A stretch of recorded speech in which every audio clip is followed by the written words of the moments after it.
Sorotan berita setakat jam 8 malam Isnin 18 Mei 2026. Pejabat Speaker Dewan Rakyat mengesahkan telah menerima makluman daripada Perikatan Nasional atau PN mengenai pelantikan Ahmad Samsuri Mokhtar sebagai Ketua Pembangkang Baharu.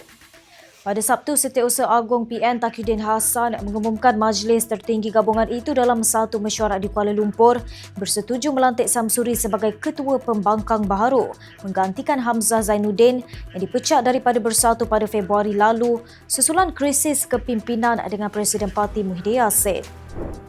Rafizi Ramli dan Nik Nazmi Nik Ahmad secara rasmi menghantar surat peletakan jawatan dan pengosongan kerusi Parlimen Pandan serta setiawangsa kepada Speaker Dewan Rakyat Johari Abdul berkuat kuasa hari ini sambil memaklumkan pusat khidmat mereka beroperasi seperti biasa untuk membantu pengundinya. Semalam Rafizi dan Nik Nazmi mengumumkan keluar daripada PKR selain mengosongkan kerusi Parlimen Pandan dan setiawangsa serta mengambil alih Parti Bersama Malaysia. Dalam pada itu, Setiausaha Agung PKR Fuzia Saleh memberitahu Rafizi dan Nik Nazmi masih terikat dengan bon 10 juta ringgit PKR meskipun kedua-duanya sudah mengosongkan kerusi Parlimen masing-masing. Ia berikutan ada bukti bekas menteri dan timbalan menteri itu telah menyertai Parti Bersama sebelum mengosongkan kerusi berdasarkan maklumat yang dipaparkan di laman web parti berkenaan.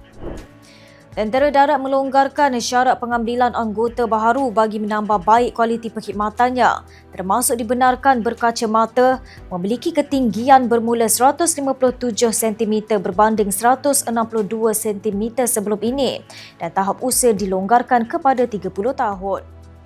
Panglima Tentera Darat Azhan Mat Osman berkata kelonggaran itu menyaksikan peningkatan 10 hingga 20% prajurit muda bagi menjalani latihan dalam setiap pemilihan.